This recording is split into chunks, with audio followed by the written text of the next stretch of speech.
thought David would take the stray, but no, because I'm not exactly rent a vicar in this case, and you, David thought it would be a good idea to throw my funds worth in as well. And some of it is even printable. I've already had 2 shots, well, 3 really, not just that Denni's been taken from us, but I also got her date of the year of birth from. I thought she was 1957, and I rang Denni up in the bank and said, if that was 1952, I'll have to reprint all the orders of service. It's wrong. No, it's not. So you to tell me she was older than I thought she was? Yes. It is 1952. Shot number 2. The third shot was the other one she kept quiet. That middle name. Can you imagine if I called her Winnie? Then it crossed my path, quite by accident. I've known her for, I think it must be, I'm looking at the same, 23 years, it must be. 1990s, I think it was. And she upset all of my plans. This is a preamble, a little story for you. In 1992, I arrived here and I got the bells for some ringing. And we've been told that they were unringable. Couldn't ring them. And I convinced Mrs. Dennis, the then church secretary, that I brought 2 appeals on in the 80s. All right, this was actually done. But they couldn't surely deteriorated to that extent since they were wrong. Because I couldn't even get the upstairs door open with the amount of pigeon in the gaps behind it. So we dug ourselves in, got the door open, and saw the horrors that they contained. And went to the hardware shop on Chapman Street, which used to be there, not there, to get some nails to nail all the shouting back on the wheels, on the top tier and everything. And I said to Mrs. Harris, well, we might be here for a little while, and we might have to move the bells a bit. And so she left me with the keys, and we jacked them up and ran the full peel on, lasting 3 hours to look at the trouble. But it was obvious the state of the church was in even then, that there would be no money to do the bells up. So this is where it's coming about. Denni foiled everything. I decided to just turn 3 months of peels on them until they practically fell out of the tower, and that would be it.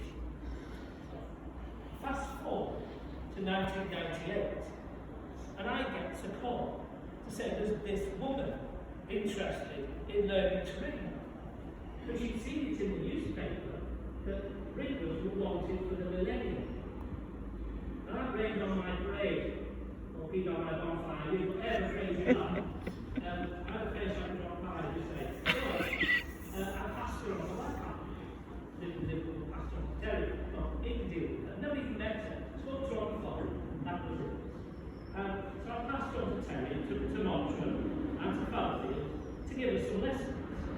Because it's not supposed to be pleasant ringing here, with a dump, with rubbish coming down, everything, you know, all running down. Sure enough, Terry taught her to handle the bell. But like everything else Denni did, she modified what Terry had taught her and just did it her own way. Denni's handling style was unique, whatever you want to substitute the word for. She made every bell look like it weighed about 4 tons. It was hung on square bearings. But she was the foundation of the ringing back here. Still ran me on piece, but we ran regularly. We ran for the millennium. I remember it like it was yesterday, even though I was a bit worse than where. We went next door to one of the ringers' house and we had a ball. And all the residents at the time would testify that we seemed to go on and on forever and ever. We were slightly irritated, so we just carried on ringing until 20 to 1 in the morning. Great. That technique was part of all bands. I have to say that there was a shortage of ash, not for some of you, a shortage of you, a shortage of ash as in the tree, as in the wood at the time. And we reckon it's because Denni went through so many bell stems because of her overquality. If we made a bonfire in the broken stays, we'd probably leave a huge crater about 300 feet into the water. She didn't ask us, do it. But on New Year's Eve 2004, we had a slight accident. It was obvious that the valves then had reached their shelf life and the fittings were deteriorating, and the tenor wheel, the heavy stuff, collapsed during the New Year's Eve ring. There was a meeting a few weeks later, just at the back here. What are we going to do? What do we do? What can we do? Well, we either disband, stop bringing it all together, move somewhere else, take on another town, or, as eventually the case, try to restore them. How much?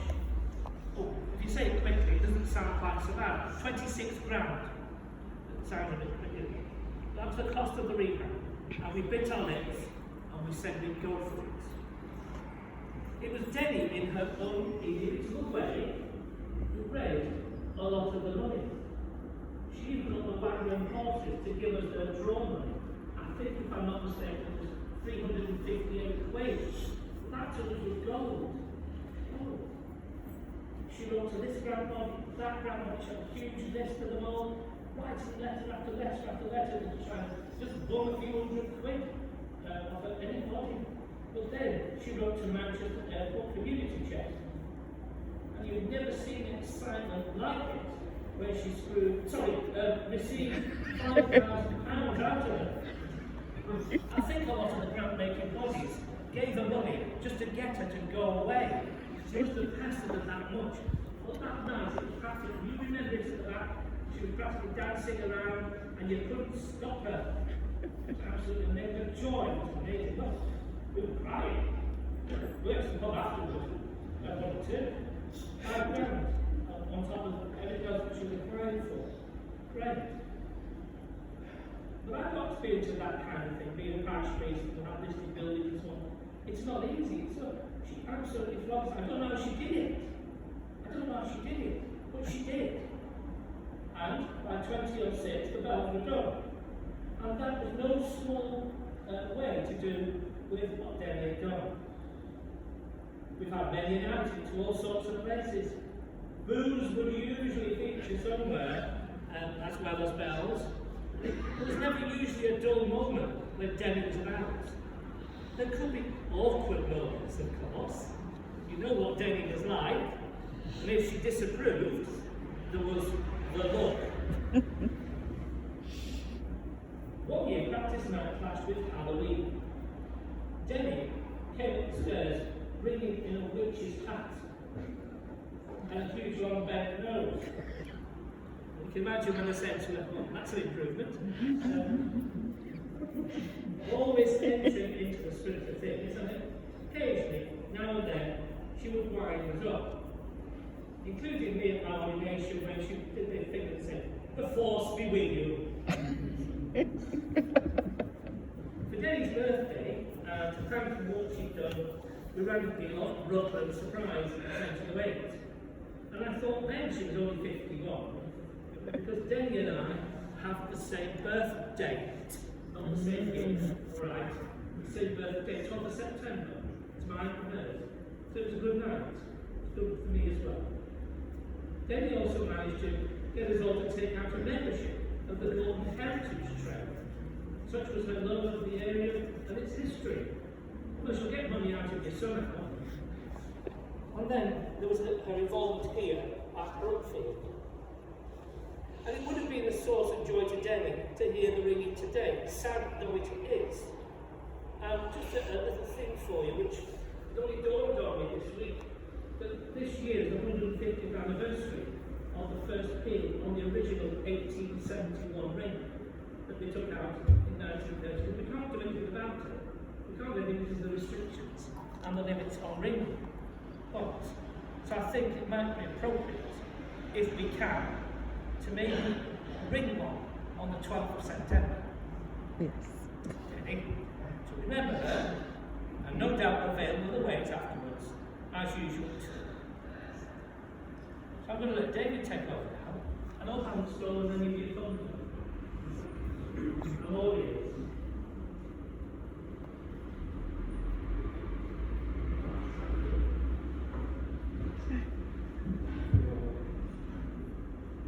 Do your best. Who wants to be first? Yeah.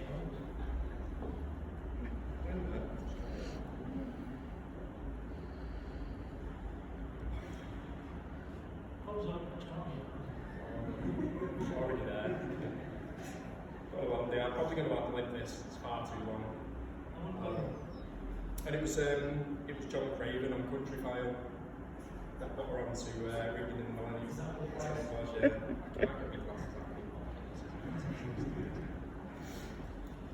Well, thank you all for coming.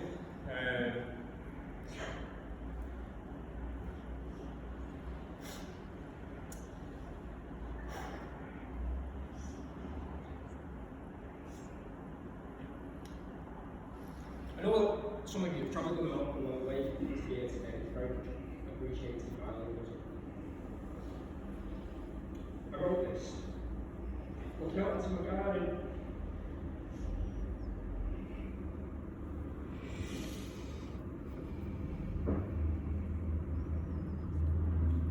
I wrote this looking out into my garden, which is work in progress. The grass is long, going to seed. While the flowers are all somewhat referred to weeds, such as mosquitoes and foxgloves and growing, I had to go on the internet and look at all of them. Surely it can't be weeds.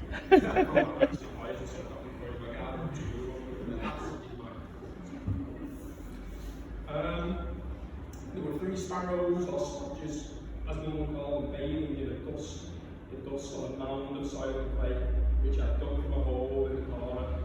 A year previously, it was almost supposed to be a wildlife pond as it is, it's just a monkey blood. There's a frog in it at the moment. And it's been like that for a year. All about this week, this bit was supposed to be really poignant. Really sorry. It's fine. All the while, the sounds of birds, song and bees, which are nesting in the loft of our house, was in. This completely personifies mine. She loved it all. Typifies.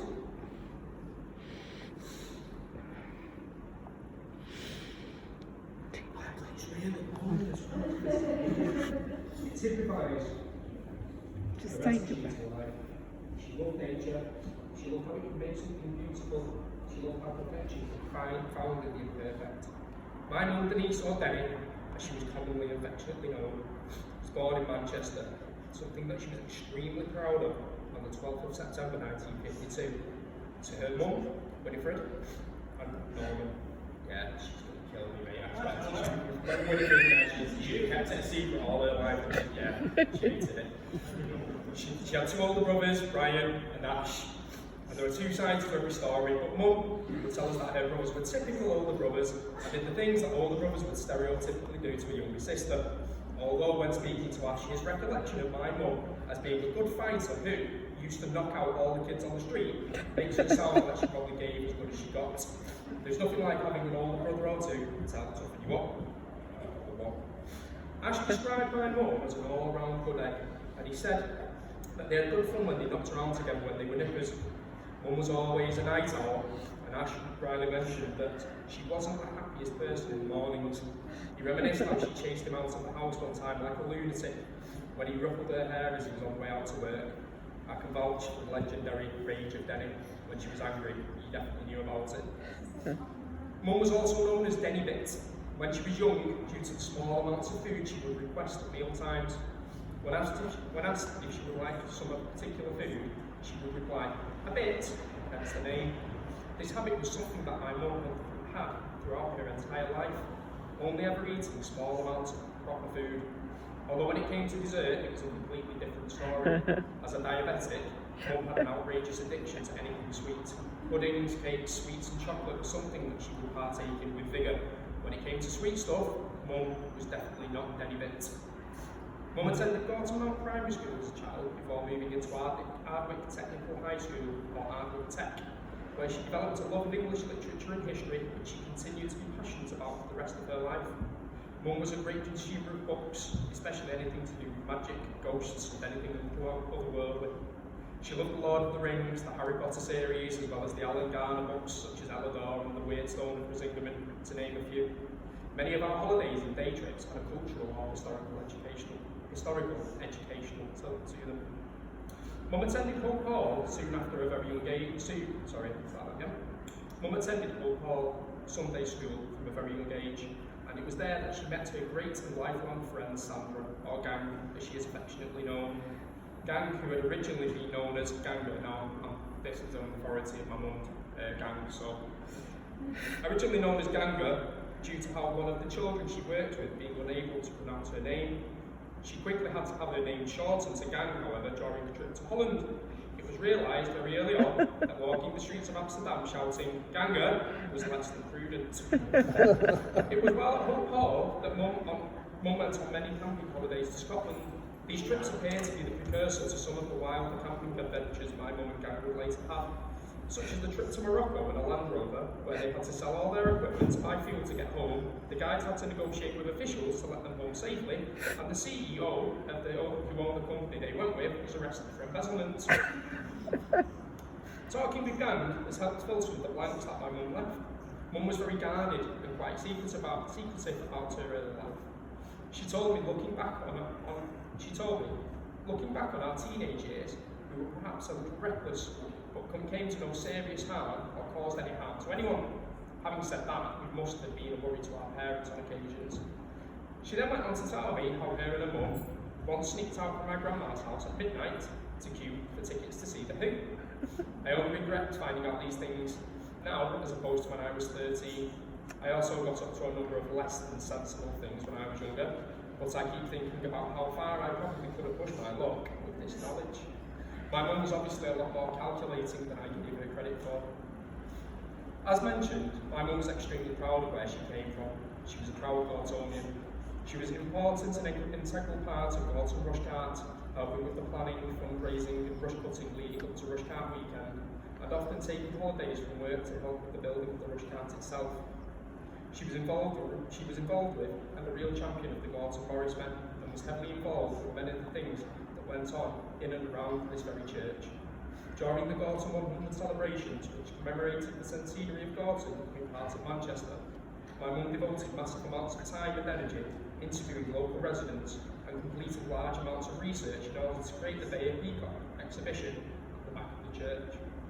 Mum was immensely proud of Gorton and to have lived here all her life, and the people here as well.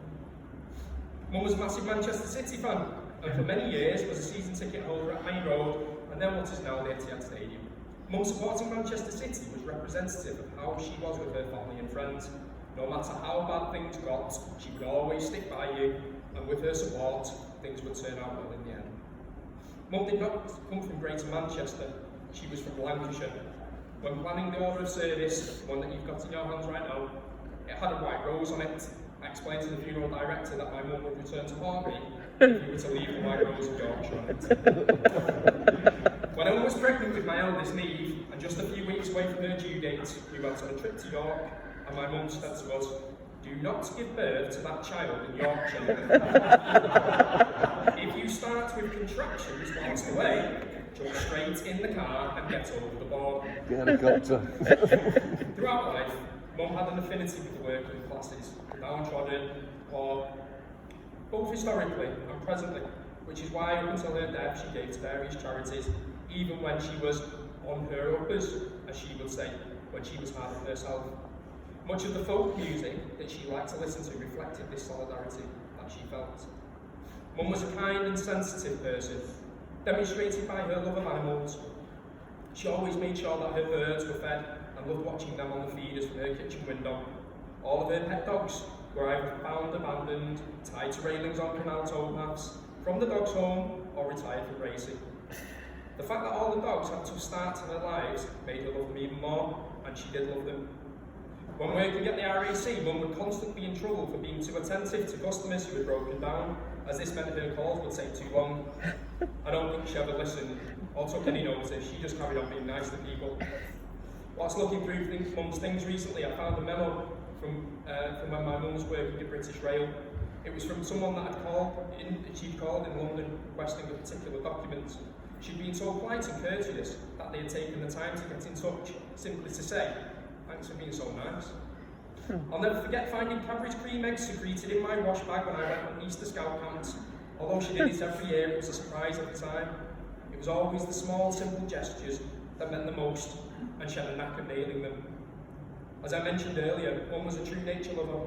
When made redundant from British Rail towards the end of the 1990s, she took the opportunity to enrol in a countryside-related studies course at Beasley College in Cheshire. There she learned to drive and fix tractors, build dry stone walls, something she did as a hobby for several years afterwards, winning competitions and even moonlighting, doing some illicit cashing and building jobs, and learning about ecosystems and the different types of plants and animals found within them. It was that course that led to her love affair with Brookfield Church. The habitat that she chose to study as part of her course was the churchyard outside. She spent hundreds of hours catching, observing and documenting the different species of animals and plants that call the churchyard home. It was this study which led to her involvement with the setting up of the Gorton Heritage Trail Action Group and later the Butterfly Garden across High Road. Soon afterwards, Father Martin was covered this bit. While watching BBC Country File, John Craven alerted her to the concept of bringing in the millennium. Mum immediately remarked, "I'm doing that," and was soon a Brookfield bell ringer. And she did indeed bring in the millennium and many other years that followed, making lots of good friends along the way.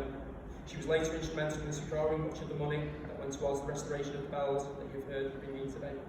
Mum later became a trustee of Brookfield and was committed and passionate in this role right up to the end of her life. She'd be described as a real driving force and loved and held in high regard. This was demonstrated over the last week, and I want to thank everyone that was involved with getting the church ready for today from the bottom of my heart. I hope I've demonstrated Mum's involvement with and the passion for this church, and we have asked for donations to be made to Brookfield in her memory, so please give generously. Mum, being a single parent, sacrificed a lot for us.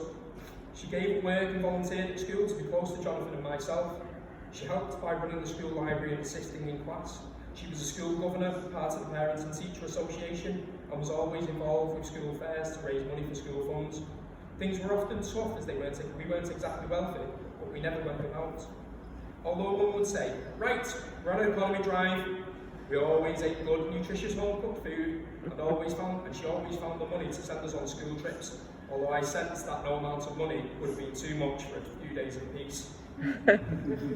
Mum's ability to make things was second to none. She was always crafting, making dolls, clothes peg men, bouncy bees and badges to sell for one good cause or another.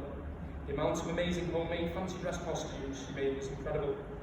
She sat up for hours one night sewing a wig out of black fabric and colouring a white t-shirt in black and red stripes with pastel crayons so that I could be Dennis the Menace. The boot polish black eye she gave me, she put boot polish on my face, she didn't throw boot polish on. Drew gasps of horror from my teacher. In 1993, for the Old Hall Drive Junior School production of Jack and the Beanstalk, Mum even sewed a full multicoloured crinoline dress for my part as the pantomime Dane, Jack's mother. Mum always had a fascination with the strange and otherworldly and loved magic and folklore. She once took me to Blackpool as a baby because I had whooping cough. According to folklore, if you stood on the beach at high tide, when the tide went out, it would take the whooping cough with it. I'm not sure whether it worked, but I don't have whooping cough, so who knows? She also swore by the pin cushion technique for finding lost things. She would hold the cushion in one hand and with a pin on the thread, she would spin it around the cushion and shout, pin cushion, find me. I sanity. And then, not sanity, anything that was once, sanity. And then say what the thing that was lost, while swinging the pin around the cushion, before stabbing it into the middle. The number of completely lost things that would often show up out of the blue after doing this was quite eerie, if I'm completely honest. When Mum was young, she would have people come and sit on the end of her bed in the middle of the night and would have a long conversation with them. She never knew if they were ghosts or dreams, but explained that it would happen quite frequently, and it was always somebody different. I'll let you know if she ever shows up on the end of my bed. Mum was so immensely proud of all 5 of her grandchildren: Josh, Holly, Millie, Eve, and James. They asked me to share some of their favourite memories of Grandma with you. They all remember her famous catchphrase of "Yum yum, pig's bum," whenever there was something good to be eaten, probably cakes. And all heard Grandma's remark, "Oi, nark it," on numerous occasions and knew to stop whatever mischief they were up to immediately. They will all miss her distinctive jingle of the car keys, which was so unlike any other sound they knew immediately when she was arriving at the house. Grandma was always really supportive of Josh with his music, and you'll never forget her wearing odd socks and earrings. Holly loved the adventures that Grandma would take them all on, and the time that she christened the Rutland tree on one of their adventures to Horton Green. Millie told me at the time when Grandma was minding Jonathan's 3 children while he was away fishing, got stuck upside down on the stairs whilst attempting a headstand. This was at the tender age of 64. Neither James remembered the fun they would have playing games with their grandma and the funny sounds that she would make whilst playing animal noises. James told me that Grandma would give him nice pillows, and both will miss the naughty but nices, the bags of treats usually consisting of copious amounts of cakes that Grandma would bring round for them to eat just before bedtime when she would come to babysit for us. I'll always remember my mum as someone who wasn't afraid to be different, who wanted to be involved in making things better for others, and had boundless energy and enthusiasm for the things that were important to her. I'll never forget the amazing fun-filled Christmases she would create for us, the huge walks she would take us on as children, and bike rides along every local canal. The birds and the animals she would point out, and the exciting holidays she would organise, like youth hosteling our way across Holland by bike and Nile cruises to Egypt. Emma will always remember my mum dancing and singing along to Jay-Z with her at Glastonbury in 2008. And I'll never forget the look on her face as she watched Leonard Cohen, one of her all-time absolute favourite musicians. Mum was a kind, caring and conscientious soul who found happiness in the small, simple things in life and tried not to sweat the small stuff. In the words of people I've spoken to since Mum passed away, she was an inspiration and a free spirit with an infectious personality. We will all miss Denni. Auntie Denni.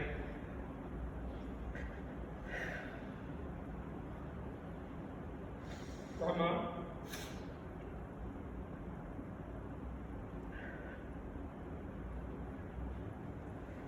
Jonathan and I will miss Mum immensely. Although, personally, I feel that she has now become what I started this tribute with. She's nature. She's the bird song.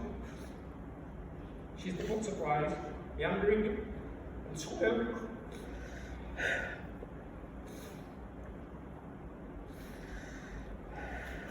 Swirling in the air. She's the heavy rain shower and the beautiful sunset. And I will always